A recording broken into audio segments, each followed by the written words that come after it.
Welcome to the Emerging Minds Families podcast. Hi, I'm Nadia Rossi, and you're listening to an Emerging Minds Families podcast. We would like to pay respect to the traditional custodians of the land on which this podcast is recorded, the Kaurna people of the Adelaide Plains.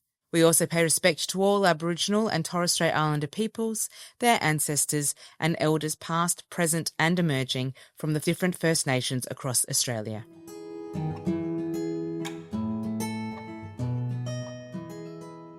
Children thrive in families of all shapes and sizes. It's the safe, secure and nurturing environment that helps children lead rich and full lives. This might be provided in single-parent families, blended families, same-sex families, and for many children and young people it may be provided by their grandparents who care for and raise them full-time. I'm excited today to speak with Mike Feszczak, the CEO of Grandcarers SA, to learn more about this lesser-known caring role that many grandparents take on. Welcome, Mike. It is great to speak with you today. Thank you very much. It's a pleasure to be here. Thanks for coming. Mike, at Emerging Minds Families, we acknowledge that families come in many different forms. And so I was wondering if we started today's conversation by you telling us a bit about who makes up your family. Yeah, sure. Pleasure to do that. My family's a little bit different, like most families are. I'm actually the son of Ukrainian and German refugees who ended up in Scotland just after the war. And we sort of developed our small family from that. I've got a brother who's in Perth. I now live in Adelaide. My wife and I came to Adelaide 20 years ago. I've got two stepdaughters, one who's gone back to the UK and one who's gone up to Cairns. And have my own daughter who's also in the UK, who is the mother of my two grandchildren, who are 8 and 12 now. And not forgetting my dog, Rufus, who is a 3-year-old Labradoodle and very much the child of the family. Yeah, very important members of the family. Yeah. We had a Groodle and we almost felt like it was a third child. Yeah, very much so, yes. And so you're a grandparent as well. Well, I was wondering if we could talk a bit about what the role of a grandcarer is and how that might differ from, I suppose, the more typical ways that grandparents interact and care for their grandchildren. Yeah. So we look after mainly what we call informal carers, and the word informal can be a bit of a misleading term because a lot of people think that the grandparent looks after the kids on a weekend or a Wednesday. Our carers are full-time carers, and the majority of our carers are full-time carers. In that they're in loco parentis. They've got complete parental responsibilities for the children, often not recognised by the government, but they have got complete care of a child 24/7. Sometimes it comes because the parents are just not in a position, just not able or not capable or not willing sometimes to look after the children. Quite often it's for drug abuse, it's for alcohol abuse, all those different reasons. Sometimes it's because of mental health and they're just not in a state where they can look after the children. There's lots of grandparents, myself included, who are happy to look after the kids for a bit and then hand them back. Our carers, and the majority of our carers, don't have that luxury. They are there, and sometimes for the full childhood. We have a video that we've just done where we've got a young girl, one of the children in care of our grandcarers, Mia, and she talks about she went with her grandmother when she was 2 days old, and she's now 11. And 25% of our clients have been looking after the children for more than 10 years. Wow. So, there's a huge expectation. It's a change of life. Yeah. It's not just a case of helping out the parents a little bit. It is replacing the parents. And Mike, do you feel like there's a lot more grandparents caring for their grandchildren in this way that we perhaps realise? Yeah, without doubt. I've been in the role now for 3 years. I'm not really involved in the carer sector like most people are not engaged in that. And I've been astounded at the number of times I've come across different people who I know who, because I've got this job, are now saying, well, actually, I was brought up by my grandparents, or I know somebody who was brought up by my grandparents. And it's like they're coming out of the woodwork now. I was reading an article just yesterday about David Campbell, the singer, how he was brought up by his grandmother. So it's right across society. Yeah, more than what we realise. Much, much more. I mean, we have 1,300 registered clients. That sounds like a big number. That's probably And there's no official statistics to back this up. But from what we can gather, that's probably about a third of the number of grandcarers in South Australia, because it's an informal arrangement. So quite often the state government isn't engaged in it in any way, shape or form anyway.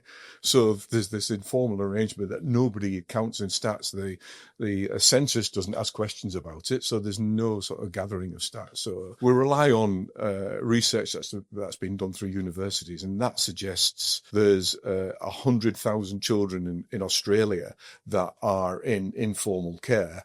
So if we take the population of South Australia being 7%, that means there's 7,000 children in South Australia that are in informal care that are not included in the state government stats. Yeah. And when we think about the children and the child's life and being looked after by their grandparent, why do you feel like that role is so important in the child's life, and how does that then support the child's well-being? The feedback that we get from the children is it's about stability and security and safety and all those words that provide that child with a safe and nurturing environment. And that's what the grandparents, and I have to say that whilst the majority of our clients are grandparents, because our history was, we used to be called grandparents for grandchildren, we do have aunts and uncles and other relatives who are carers as well, and we support them as well. But I mean, it is about emotional stability. It's about emotional safety. It's about a consistent care. It's about a safe care. It's about somebody who actually shows that loves them and shows that they love them, and about keeping children within the family, so they're not ending up in the state-provided child protection system. So it's keeping children within the family, which is important. Sometimes the children do return to the parents when the parents have gone through their difficult period, and they can be returned safely to the parents. So there's still that family connection, and that's a lot easier when it's within the family as well. So they reduce the fears of the children, they reduce the uncertainty, they reduce the fear and abandonment that they've got. The grandparents are often positive role models as well, so because they maybe not had a positive role model with their parents, so that the grandparents can often provide that positive role model, which can only be, a positive thing for the children. Absolutely. And we've also got to remember that the majority of these children will be traumatized. So they'll either been traumatized by the issues that have gone on within the parental home, but they could also be traumatized by the fact that they've been removed from the parental home. Sure. They've had to live with their grandparents. It might mean a move of schools. It probably means a change of friends, change of location, change of transport, all those different issues that children will suddenly face being in a completely different place, whilst they are still with their grandparents. So they are going through a really difficult period. And with that comes things like behavioural problems and absences from school and all those different issues, because children try to find a way. Absolutely. And be supported. And our grandcarers do a fantastic job of supporting the children. In your experience, what are some of the difficulties that you see grandcarers experiencing when they're navigating this new role? Okay, let me give you an example. We had an 80-year-old lady recently who was given by the Department of Child Protection, was handed her 2 9-year-old twin great-granddaughters. There you go, there's 2 children to look after. Where does she start as an 80-year-old lady? How does she connect with 2 9-year-old kids on a permanent basis? And one of the biggest issues that our grandcarers have got is that they can't be a grandparent. They have to be a parent, and that's very different. As we all know, the grandparents tend to spoil the kids and fill them with sugar, that type of thing. Absolutely. But they can't be a grandparent. So there's this lady. Where does she start? How does she connect with the health authorities? How does she connect with the school authorities? And the children, we even hear stories about the children don't want to go to school with a grandparent because they're going to get bullied because they're there with this old person. So there's all these different nuances that are going on in the background. So, lots and lots of difficulties. For the financial strain, the average age of our clients is 65. 50% of them are suffering from food insecurity. The financial strain is huge. They don't get any financial support from the state government. They are entitled to some Centrelink payments, but those are pretty limited. How do they survive? We've got clients who have used their super up to look after their kids. So there's the financial strain, but there's the physical strain.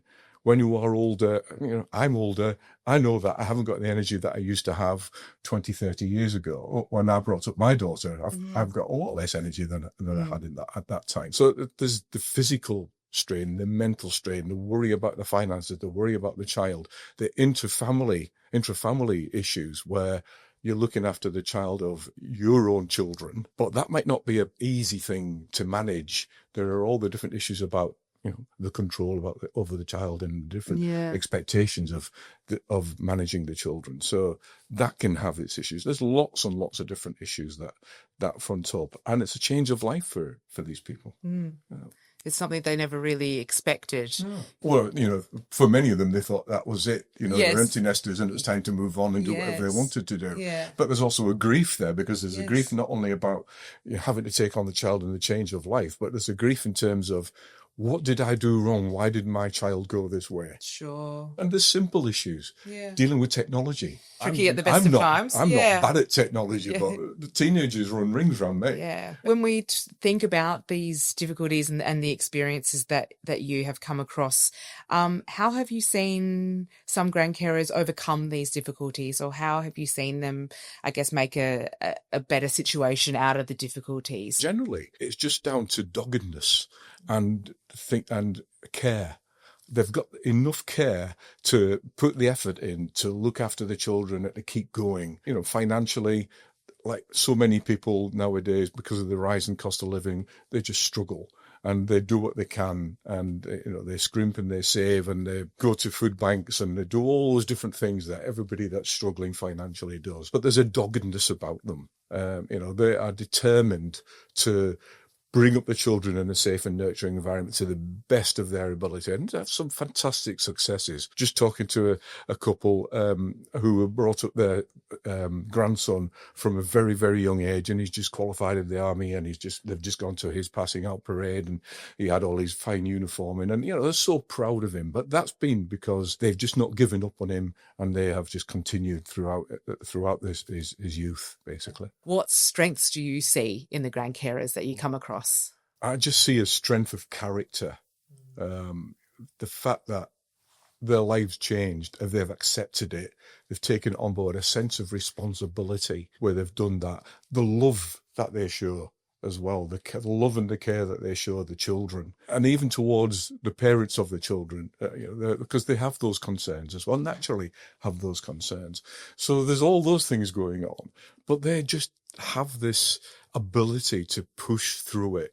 And there's just the strength of character, and maybe it's something that we expect. I mean, majority of them are probably going to be baby boomers now. And maybe it's just something we expect of that generation. And they have that. They've gone through a life where which has almost prepared them for this in some ways. And Mike, do you see a real difference in children's mental health and wellbeing once they come and live with their grandparents on a full-time basis? Yeah, without doubt. They've been taken from a traumatic situation, and whilst they're still traumatised, they've been taken from that everyday traumatic situation that they're having to face in their parental home, and they're now in a much safer space. And then once they realise they're in a safer space, and they've spent time with the grandparent, and they've worked out exactly where they fit in it all, you do see changes, and you see children getting engaged in different things. There was a young guy, Henry, who's on the autism spectrum, had some violent behaviours.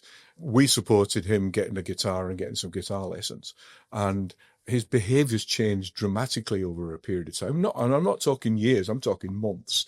His behaviours changed to the point where he ended up in an orchestra and became quite a proficient guitar player. And that was as a result of being encouraged and being supported by his grandparents and finding us able to help them a little bit as well. What a beautiful story. Just to give him that one thing to kind of be excited about and feel welcomed to and feel proud of, and have the grandparents in turn feel proud of him. Mike, I wanted to talk a bit about Grandcarers SA and what supports are available. So we are a small not-for-profit. We're based in Pitt Street in the city centre. Anybody who's a carer who's a grandcarer, and it doesn't have to be grandparents, as I mentioned. It can be uncles, aunts, brothers, sisters, as long as they're a kinship carer, mainly. And we've got a website, and it's grandcarers.au, and you can download all our contact details on that. So, and the supports that we provide are mainly in three sort of streams. So we provide personal support. So we have a telephone helpline, so we can provide guidance as to where to go for different helps. We don't do counselling, we don't provide legal advice, but we know know where those things can be achieved, and we can connect people to the grandparent advisors at Centrelink. We do peer support, a dozen locations across South Australia, everywhere: Port Lincoln, Yorktown, Murray Bridge, Christie's Beach, Parra Hills, Port Adelaide. I've missed a few, but you get the impression. Those are monthly meetings where people can come and they can just have a chat with one of our volunteers, just have a cup of tea, piece of cake, talk to other people who are in the same boat. And quite often it's interesting to find that the other clients who are there and have been there for some time probably got some of the answers that new people need. So there's a bit of buddying going on as well in the villages. So that's really good. That breaches isolation. I've had grandparents say to me, that hour and a half meeting is my respite. Yeah. That's my opportunity to get away from the house, get away from the chores in the house, but just have that time with other people and with other adults who are in a similar situation. And the third stream, our mainstream, is through funding. We have a philanthropically funded fund called the Education and Development Fund, and that provides with where a carer can't get a payment for things like school shoes, school uniform, sports uniform, sports kit, a guitar, trumpet, dance lessons, where they can't get a payment for that. We will do our best to support that through this fund. There are limits to it, and all the information's on our website under services. We haven't got a huge amount of money, and we do try to spread it as much as we can. I think it was 360 kids benefited from it last year. Wow, that's amazing. Yeah. What advice would you offer to anyone, Mike, listening today who knows a grandcarer and ways, that they might be able to support them, just the everyday person? Ask them how they are. Ask them how they're doing. Ask them if they need any help. There's lots of ways that people can help, whether that be supporting them with maybe cooking a meal or doing some childminding or helping with transport and all those different things. Tell them about Grandcarers SA, and we will try our best to help them. That's what other people can do at the moment. Mike, one final question for you today. If there are any grandcarers listening today, what would you like them to know? What message do you have for them? Thank you. Thank you for looking after the children in our community. Thank you for looking after the children in your families. I know you didn't expect that, but I know what a great job you're doing. What a beautiful message to end on. Thank you so much for meeting with me today and talking with us. Thank you for the opportunity. Thank you. Cheers. And thank you to our listeners for joining us. If you would like to keep up to date with our latest conversations, we'd love it if you like and subscribed to our Emerging Minds Families podcast channel. You can also find us on Instagram at Emerging Minds AU or on Facebook at Emerging Minds Families. You have been listening to an Emerging Minds Families podcast. If anything spoken about in today's episode has been distressing for you or you find yourself struggling, please reach out for help. You can call Lifeline on 13 11 14, or more resources for support can be found in our show notes. Visit our website at www.emergingminds.com.au/families for a wide range of free information and resources to help support child and family mental health. Emerging Minds leads the National Workforce Centre for Child Mental Health. The centre is funded by the Australian Government Department of Health under the National Support for Child and Youth Mental Health program.